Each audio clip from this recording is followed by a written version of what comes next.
له معقبات من بين يديه ومن خلفه يحفظونه من أمر الله إن الله لا يغير ما بقوم حتى يغيروا ما بأنفسهم وإذا أراد الله بقوم سوءا فلا مرد له وما لهم من دونه من وال صدق اللہ العظیم۔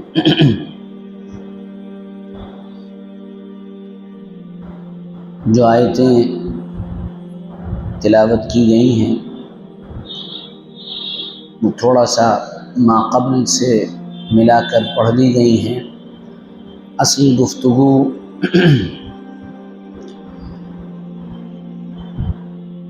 ایک چھوٹی سی آیت پر ان اللہ لا یغیر ما بقوم حتی یغیروا ما بانفسہم، اس چھوٹی سی یعنی گویا کہ آیت کے ایک حصے پر کرنی ہے، اور گفتگو اس معنی کر بہت اہم ہے کہ ہمارے دور میں اس سلسلے میں بہت کنفیوژن ہے، اور لوگ اکثر اس مسئلے کو یا تو سمجھ نہیں پاتے ہیں یا سمجھنے کے بعد بھی انجان بن جاتے ہیں۔ تو یہ جو گفتگو ہے میں یہ امید کرتا ہوں کہ ہم سب توجہ کے ساتھ سنیں گے انشاءاللہ، اور پھر اس کو سمجھیں گے اور عمل کرنے کی کوشش کریں گے انشاءاللہ۔ دنیا میں ایک لفظ آپ اکثر و بیشتر بہت زمانے سے سنتے چلے آ رہے ہوں گے، بلکہ بار بار یہ لفظ آپ کے کانوں سے ہو کر گزرتا ہوگا، اور یہ لفظ ہے تبدیلی۔ آپ نے یہ جملے سیاستدانوں سے بار بار سنے ہوں گے، تبدیلی آنے والی ہے، دن بدلنے والے ہیں، اب اچھے دن آنے والے ہیں۔ یہ بہت سنا ہوگا آپ نے، بار بار سنا ہوگا، اتنی بار سنا ہوگا کہ آپ ان جملوں کو سن کر شاید اپنے کان بھی سن کروا بیٹھے ہوں۔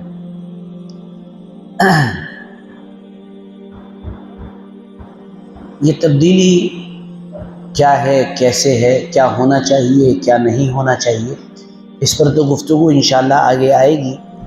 لیکن جو لوگ تبدیلی کی بات کرتے ہیں، تبدیلی کی بات کرنے والے لوگ تین طرح کے ہوتے ہیں۔ تبدیلی کی بات کرنے والا پہلا طبقہ ان لوگوں کا ہے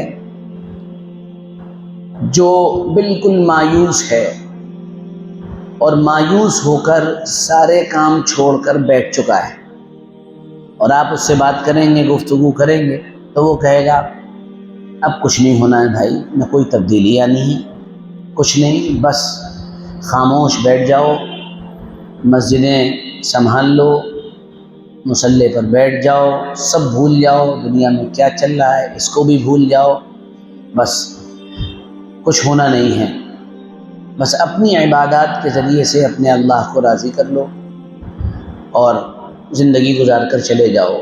یہ مایوس طبقہ ہے۔ مایوسی کفر ہے۔ انسان کو کسی بھی حال میں اپنے رب سے مایوس نہیں ہونا چاہیے۔ انہ لا یئس من روح اللہ، اللہ سے مایوس کون لوگ ہوتے ہیں؟ صرف کافر، الا القوم الکافرون، صرف کافر اللہ سے مایوس ہوتا ہے۔ ایمان والا تو ہر وقت اللہ سے بڑی امیدیں رکھتا ہے۔ تو ایک طبقہ تو ہمارے یہاں یہ ہے، ان سے ملاقات ہوتی ہوگی آپ کی، ایسے لوگوں سے۔ ایک صاحب سے ہماری ملاقات ہوئی، ایک جگہ جلسہ تھا، ایک شہر میں چندوسی میں، وہاں پروگرام کے بعد ان کے ہاں قیام تھا، ان سے ہماری بات چیت چل رہی تھی، تو وہ بڑے نگیٹو ٹائپ کے آدمی تھے، کہنے کچھ نہیں ہوگا، سب ختم، اب ہونا ہی نہیں ہے کچھ، ایسا ہو گیا ایسا ہو گیا۔ میں نے کہا کہ ہونا نہ ہونا یہ ہمیں معلوم نہیں ہے، لیکن کچھ اچھا ہونے کے لیے کچھ کوشش کرنا یہ ہماری ذمہ داری ہے، وہ ہم کر رہے ہیں۔ اور دیکھیے ایک بڑی بات ہمیشہ ذہن میں رکھیے کہ انسان سے سوال یہ نہیں ہونا ہے کہ تم نے کتنا کیا، سوال یہ ہونا ہے تم کیا کر سکتے تھے، تمہاری بساط کیا تھی، اتنا تم نے اخلاص سے کیا یا نہیں کیا۔ نتائج اللہ پر چھوڑ دیے جاتے ہیں، اور یہ بہت مشکل ہے، بہت مشکل کہہ رہا ہوں، ناممکن تو نہیں، مشکل ہے کہ انسان محنت کرے اور نتیجہ نہ آئے، کیونکہ یہ اللہ تعالیٰ کی سنت ہے، جو محنت کرتا ہے اکثر اللہ نتائج دیتے ہیں، کبھی نہیں بھی دیتے ہیں، وہ تو اللہ ہے، پھر سب کرنے پر کچھ نہ دے اور کچھ نہ کرنے پر سب دے دے، خدا ہے، اللہ ہے۔ تو ایک طبقہ تو ہمارے یہاں وہ ہو گیا مایوس، وہ مایوس رہتا ہے۔ نمبر 2، دوسرا طبقہ ایسا ہے، دوسرے لوگ ایسے ہیں جو یہ کہتے ہیں کہ تبدیلی تو آ سکتی ہے، تبدیلی تو آنی چاہیے، اور اس کے لیے وہ کوششیں بھی کرتے ہیں، جو ہو سکتا ہے، جس سے بھی جو ہو سکتا ہے،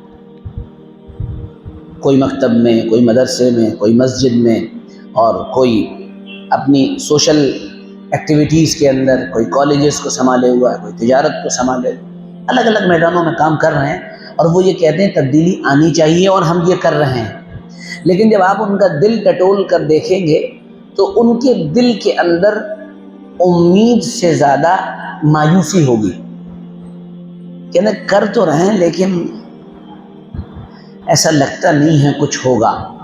جیسے ہمارا یہاں ایک طبقہ ہے پورا سیاسی طبقہ، سیاسی حلقہ، آپ اس سے مل لیجیے، جب بھی ملیں گے وہ ہمیشہ یہی بات کرے گا، وہ محنت پوری کر رہے ہوں گے، کوشش کر رہے ہوں گے، لیکن ان کے جملے ایسے ہی ہوں گے کہ یہ ہم نے کر تو دیا ہے لیکن اب ہمارے ہاتھ میں ہے کیا، کچھ نہیں ہے، ہاتھ میں سب انہی کے ہے، وہی سب جانتے ہیں۔ آپ نے سنے ہوں گے اکثر یہ جملے۔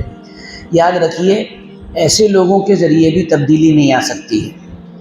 اگر ہم اور آپ کوئی کام کر رہے ہیں اور اس کام کو کرنے میں ہم ڈاؤٹ فل ہیں، اس میں کامیابی پتہ نہیں ملے گی یا نہیں ملے گی، تو پھر آپ یہ یقین جان لیں کہ پھر اس میں کامیابی ملنے والی نہیں ہے۔ کامیابی ہمیشہ فوکس لوگوں کو ملتی ہے۔ فوکس جانتے کسے کہتے ہیں؟ نئی اصطلاحات اگر آدمی بول دے تو اس پہ بڑا زبردست الزام لگتا ہے کہ یہ بزرگوں کے طریقے سے ہٹ چکے ہیں، اب یہ انہوں نے نئی راہ بنا لی ہے، یہ المیہ ہے ہمارے دور کا، تنگ ذہنی کا، ٹھس دماغ کا، یہ ایک المیہ ہے، وہ کسی نئی چیز کو سننے کو تیار نہیں ہے، وہ کہتے ہیں وہی بولو جو پرانا بولتا چلا آیا ہے۔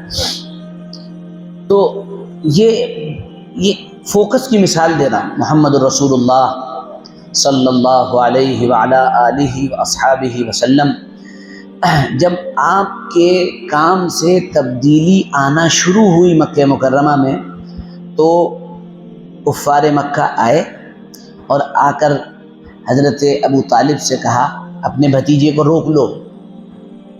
ساری باتیں سیرت کی بڑی مشہور کتابیں ہیں، کتابوں میں بھی، نارمل حالات میں بھی آپ نے یہ بار بار علماء سے سنا ہوگا، لگاتار سنا ہوگا کہ اس پوزیشن میں حضرت ابو طالب نے، جو کہ بڑے قوی الاعصاب آدمی تھے، بڑے مضبوط آدمی تھے، انہوں نے اپنے بھتیجے کو بلایا اور کہا بھتیجے یہ لوگ یہ پیغام لے کر آئے ہیں کہ تم پیسہ لے لو، دولت لے لو، اسباب لے لو، اور اگر تمہیں کسی سے شادی کرنی ہے تو تمہاری شادی کرا دی جائے، تم کچھ بھی لے لو، یہ کام چھوڑ دو۔ تو آپ صلی اللہ علیہ وسلم نے کیا فرمایا تھا؟ یہ فوکس ہوتا ہے کہ میرے دائیں ہاتھ میں اگر سورج اور بائیں ہاتھ میں چاند رکھ دیا جائے گا تو بھی یہ کام نہیں چھوڑوں گا، کیونکہ یعنی ان کو یقین تھا کہ کامیابی یہاں سے ملنی ہے۔